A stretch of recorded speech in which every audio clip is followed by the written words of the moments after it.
Honey, honey, I got something to say to you. You are so pretty to me. I love the way you wear your hair. I love the way your nails look. Man, I love the way you dress. And then I love the way you have the house smelling so wonderful. And how clean it looks. And how organized you have the house. I'm so glad you are my wife. I'm so glad I married you. Yes, I'm so glad you're my wife. How often do you compliment each other in your marriage or your relationship? Complimenting each other helps build a very strong and sturdy foundation in your relationship or in your marriage. Do you compliment each other once a month, twice a month, once a week, twice a week, or every 6 months? Think about it. Think about how often do you compliment each other. My name is David Washington, and I've been married for 14 years. So I think I can say a little something about relationships and marriage. Now, what you heard at the beginning of this video was myself complimenting my wife.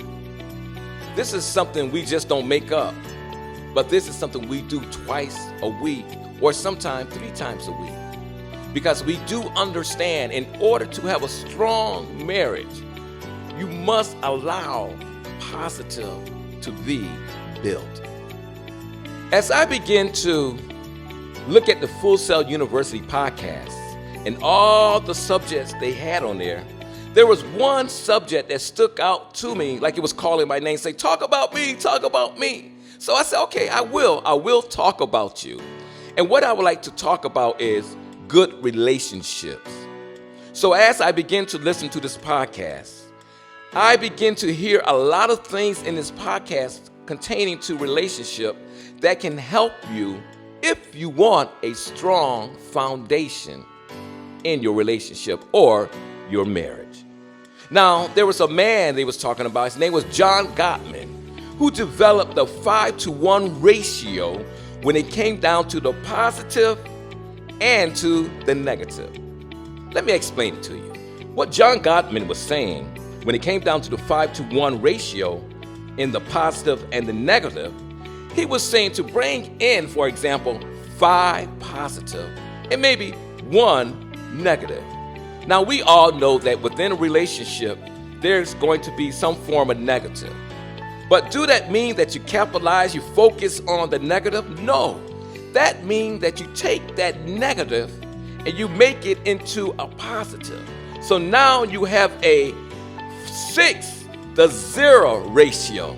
No negative, but you have positive. In this podcast, there was so much you can learn from it, especially when John Gottman came up with this 5-to-1 ratio list, which consists of the positive and the negative. Remember, we talked about that. And also how to have commitment, how to trust one another, how to remain calm in the midst of a storm, or should I say in the midst of an argument, how to avoid criticism, how to avoid contempt, how to avoid being on the defensive side all the time, and how to avoid stonewalling. But within this list, he came up with the 4 horsemen. Now, within this list, there is what you call the 4 horsemen that John Gottman considered very important, which are, listen to this, how to avoid criticism, how to avoid contempt, how to avoid being on the defensive side all the time, and how to avoid stonewalling. The 5-to-1 ratio list that John Gottman developed, there were several things that stuck out to me, like the word commitment. Can you be committed to your spouse only when things are going good? How about when things are going bad, the negative stuff? There was a song we used to sing in church, and within this song, there was one phrase that we sung that said, fully committed. So are you fully committed when things are up and down? Are you balanced or are you off balance? How about that word, trust?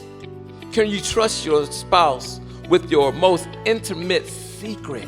Can you let your guards down? Can you trust them to the point where you can share it with them? How about being calm in the midst of the storm? In the midst of the storm, I'm talking about the heated argument, conversation you are having among each other. Which one of you will be the listener? So if you are going to be the listener, that means to remain calm.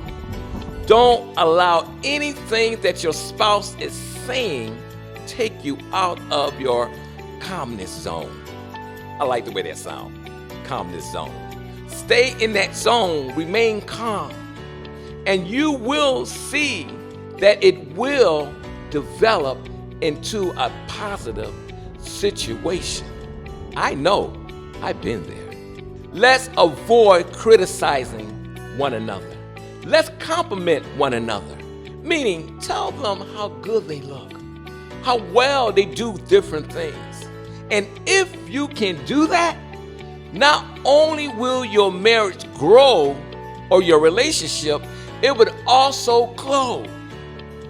It would also let people know that those people, that marriage, that relationship is built on a strong foundation of love.